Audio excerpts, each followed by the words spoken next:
Assalamualaikum warahmatullahi wabarakatuh. Di video kali ini kita akan membahas lembar kegiatan kedua pada materi usaha dan energi, khususnya pada konsep energi kinetik, energi potensial, dan energi mekanik. Ketiga konsep ini sudah dipelajari pada video sebelumnya. Silahkan disimak video yang berjudul energi kinetik, energi potensial, energi mekanik, dan hukum kekekalan energi. Di sini sudah dijelaskan definisi, penurunan rumus, dan contoh soalnya seperti apa secara lengkap. Jika sudah mempelajari materi pada video tersebut, kita lanjut ke lembar kegiatannya. Perhatikan yang pertama, apa yang dimaksud dengan energi kinetik? Kata kinetik ini berasal dari bahasa Yunani yang memiliki asal kata kinetikos, yang artinya bergerak. Maka secara sederhana, energi kinetik adalah energi pada objek yang bergerak. Objek di sini yang kita tinjau adalah masanya, yang kita simbolkan dengan huruf M. Sedangkan karena yang kita tinjau adalah objek yang bergerak, maka sudah pasti objek tersebut memiliki yang namanya kecepatan. Maka energi kinetik dipengaruhi oleh massa dan kecepatan atau kelajuan yang kita simbolkan dengan huruf Pi. Sedangkan energi kinetik dapat dihitung dengan cara setengah dikali M dikali Pi kuadrat. Dengan Eka adalah energi kinetik yang satuannya Joule, dan M adalah massa benda atau massa objeknya, satuannya kilogram, dan Pi adalah kelajuan atau kecepatannya yang satuannya meter per sekon. Jadi jika ada pertanyaan, energi kinetik dipengaruhi oleh yang pertama massa benda atau massa objeknya, yang kedua adalah kelajuan atau kecepatannya. Kemudian pertanyaan yang ketiga, berdasarkan rumus yang ditulis pada jawaban nomor 2, jika diketahui sebuah benda dengan massa 5 kg, hitunglah energi kinetik yang dikeluarkan oleh benda tersebut ketika benda bergerak dengan kelajuan konstan 5 meter per sekon. Nah, karena yang ditanyakan di sini adalah energi kinetik, maka kita tulis lagi energi kinetik sama dengan setengah dikali M dikali Pi kuadrat. Karena M-nya atau masanya adalah 5 kg dan kelajuannya atau Pi-nya adalah 5 meter per sekon, maka jika kita masukkan, kita peroleh seperti ini. Setengah dikali 5 dikali 5 kuadrat. Jadi 5 ini adalah massa bendanya, kita peroleh di bagian ini. Sedangkan 5 di bagian ini adalah kelajuannya atau kecepatannya, kita peroleh dari bagian ini. Jika kita hitung 5 kuadrat itu adalah 25, sedangkan 25 dikali 5 adalah 125. Sehingga kita peroleh seperti ini, 125 dibagi 2. Atau kita tuliskan sebagai 62,5 Joule. Itu untuk jawaban nomor 3.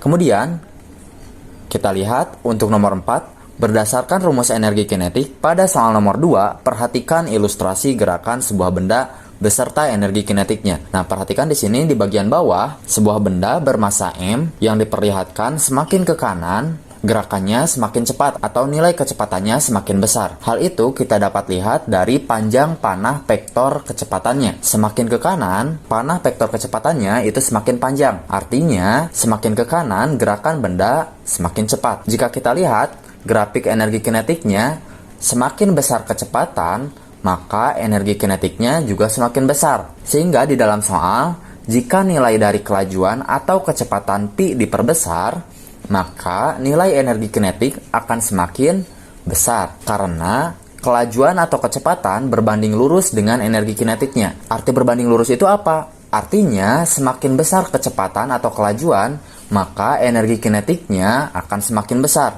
Sebaliknya, jika semakin kecil kecepatan atau kelajuan benda, maka energi kinetiknya akan semakin kecil. Jadi itu yang dimaksud dengan berbanding lurus antara kelajuan dengan energi kinetiknya. Kemudian nomor 5, perhatikan, ada sejumlah usaha yang perlu dilakukan untuk mengubah nilai dari energi kinetik. Hubungan usaha dan energi kinetik dapat dituliskan dengan cara, nah sebelum menjawabnya, kita misalkan kita bergerak dengan kecepatan awal 2 meter per sekon. Kemudian, pada waktu tertentu, kecepatan kita berubah menjadi 4 meter per sekon. Berdasarkan energi kinetiknya, yaitu setengah dikali M dikali Pi kuadrat, maka sudah jelas energi kinetik pada awal gerakan kita berbeda dengan energi kinetik pada akhir gerakan kita. Awalnya kita bergerak dengan kecepatan 2 meter per sekon, sedangkan di akhir kita bergerak dengan kecepatan 4 meter per sekon. Sudah jelas, energi kinetik di akhir lebih besar daripada energi kinetik di awal. Atau kita tuliskan nilai energi kinetik awalnya berubah menjadi nilai energi kinetik akhir karena kecepatannya berbeda. Nah, di dalam fisika, untuk mengubah energi kinetik ini diperlukan sejumlah usaha. Untuk mempermudah membayangkannya, misalkan saja ketika kita berjalan, kemudian kita berubah gerakannya menjadi berlari, pasti ketika kita mengubah gerakan dari jalan ke lari, kita memerlukan usaha lebih dari yang awalnya kita jalan menjadi berlari. Di dalam fisika, untuk mengubah hal tersebut diperlukan sejumlah usaha. Usahanya adalah sebesar perubahan energi kinetiknya, atau usaha sama dengan delta EK.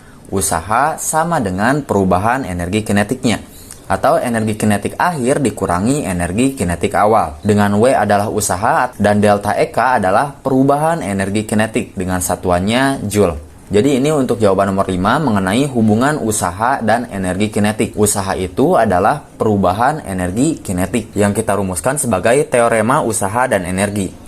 Kemudian soal yang selanjutnya, apa yang dimaksud dengan energi potensial? Energi potensial adalah energi yang tersimpan pada benda akibat kedudukan atau ketinggiannya terhadap medan gravitasi. Energi potensial dapat dihitung dengan cara EP sama dengan M dikali G dikali H. Dengan EP adalah energi potensial yang satuannya Joule, kemudian M adalah massa benda yang satuannya kilogram, dan G adalah percepatan gravitasi satuannya meter per sekon kuadrat, kemudian H adalah ketinggian satuannya meter. Jadi ini untuk jawaban soal nomor 6 dan nomor 7. Kemudian soal selanjutnya, berdasarkan rumus yang ditulis pada jawaban nomor 7, jika diketahui sebuah benda dengan massa 1 kg dijatuhkan pada ketinggian 2 meter, energi potensial yang dimiliki benda pada ketinggian tersebut adalah dengan G sama dengan 10 meter per sekon kuadrat, atau percepatan gravitasinya sebesar 10 meter per sekon kuadrat. Maka energi potensialnya sama dengan M dikali G dikali H, dengan M adalah massa benda yang besarnya 1 kg, kemudian G adalah percepatan gravitasi yang besarnya 10 meter per sekon kuadrat, dan H adalah ketinggian yang besarnya 2 meter. Maka jika kita hitung hasilnya 20 Joule. Kemudian soal nomor 9, perhatikan. Berdasarkan rumus energi potensial pada soal nomor 7, perhatikan ilustrasi gerakan sebuah benda beserta energi potensialnya. Di sini terdapat ilustrasi sebuah benda yang berada pada ketinggian yang berbeda. Semakin ke kanan, ketinggian benda semakin rendah. Jika kita perhatikan grafik energi potensialnya, semakin kecil atau semakin rendah benda terhadap permukaan atau terhadap medan gravitasi, maka energi potensialnya akan semakin kecil. Jadi, jika nilai dari posisi benda terhadap permukaan diperkecil atau ketinggian benda semakin rendah terhadap permukaan, jadi nilai H ini semakin kecil, maka nilai energi potensialnya akan semakin kecil. Karena berdasarkan rumus energi potensial atau EP sama dengan M dikali G dikali H, maka kita bisa lihat bahwa penyebab semakin rendah sebuah benda terhadap medan gravitasinya, maka energi potensialnya akan semakin kecil, adalah karena ketinggian berbanding lurus dengan energi potensialnya. Semakin tinggi posisi sebuah benda terhadap medan gravitasi, maka energi potensialnya akan semakin besar. Sebaliknya, semakin rendah posisi benda terhadap medan gravitasi, maka energi potensialnya akan semakin kecil. Jadi ingat ya, alasannya karena ketinggian berbanding lurus dengan energi potensialnya. Selanjutnya, soal nomor 10, apa yang dimaksud dengan energi mekanik?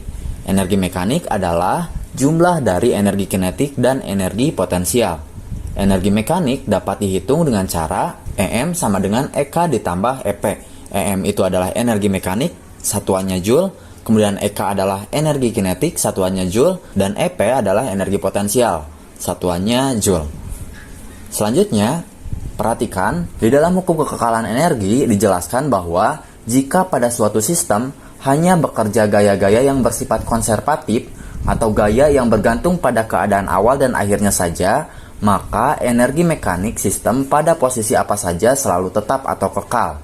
Artinya, energi mekanik sistem pada posisi akhir sama dengan energi mekanik sistem pada posisi awal. Nah, di sini perhatikan terdapat 5 ilustrasi gerakan pemain skateboard yang kita asumsikan tidak ada gesekan pada lintasan pemain skateboard ini. Jika kita perhatikan pada gambar pertama, energi kinetik pemain skateboard ini bernilai 0, sedangkan energi potensialnya bernilai maksimum.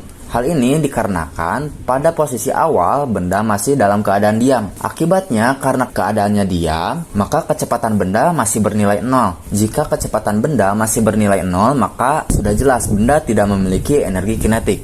Nah, di sini alasan mengapa energi kinetik pada gambar pertama bernilai 0. Gambar kedua, jika kita perhatikan, energi potensialnya turun. Mengapa bisa turun? Karena posisi pemain skateboard ini semakin rendah terhadap permukaan medan gravitasinya, atau semakin rendah terhadap permukaannya, sehingga energi potensialnya turun. Sedangkan penurunan energi potensial ini, atau seakan-akan energi potensialnya berkurang, yang sebetulnya energi potensialnya diubah menjadi energi kinetik. Sehingga pada gambar nomor 2 energi kinetiknya muncul. Karena pada posisi ini pemain skateboard sudah pasti memiliki kelajuan atau kecepatan, sehingga energi kinetiknya ada. Kemudian pada gambar nomor 3, semakin rendah posisinya atau tepat berada pada permukaan, maka energi potensialnya di sini bernilai 0. Sedangkan keseluruhan energi potensial yang tadinya maksimum pada gambar nomor 1 itu diubah semuanya menjadi energi kinetik pada posisi 3 atau pada posisi di bawah ini. Kemudian karena energi kinetiknya maksimum, sudah jelas pemain skateboard ini akan tetap meneruskan gerakannya ke atas sehingga diperoleh gambar nomor 4 seperti ini. Kondisi gambar nomor 4 sama dengan kondisi dengan gambar nomor 2. Perhatikan energinya. Mengapa di sini bisa sama? Karena ketinggian pemain skateboard terhadap permukaan medan gravitasi atau terhadap permukaannya itu karena sama ketinggiannya. Jadi antara gambar nomor 2 dengan nomor 4 ketinggiannya sama terhadap permukaan yang ada di bawah. Kemudian karena energi kinetiknya masih ada, maka pemain skateboard ini melanjutkan gerakannya dengan menggunakan energi kinetik yang tersisa untuk menyentuh ujung dari lintasannya atau untuk berada pada posisi nomor 5 ini. Otomatis karena ketinggian nomor 5 sama dengan ketinggian nomor 1,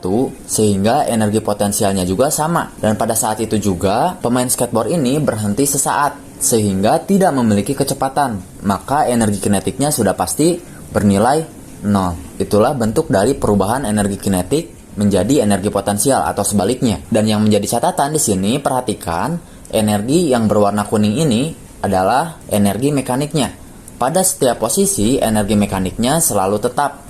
Syarat energi mekanik selalu tetap itu jika pada suatu sistem hanya bekerja gaya-gaya yang bersifat konservatif atau gayanya yang bergantung pada keadaan awal dan akhirnya saja. Jadi itu syarat supaya energi mekaniknya bernilai tetap. Untuk menjawab soal nomor 12, perhatikan gambar berikut. Di sini posisi A dan di bawah posisi B. Berdasarkan gambar di atas, bagaimana kondisi energi mekanik jika dituliskan secara matematis? Nah, misalkan pada posisi A, pemain skateboard memiliki energi mekanik A.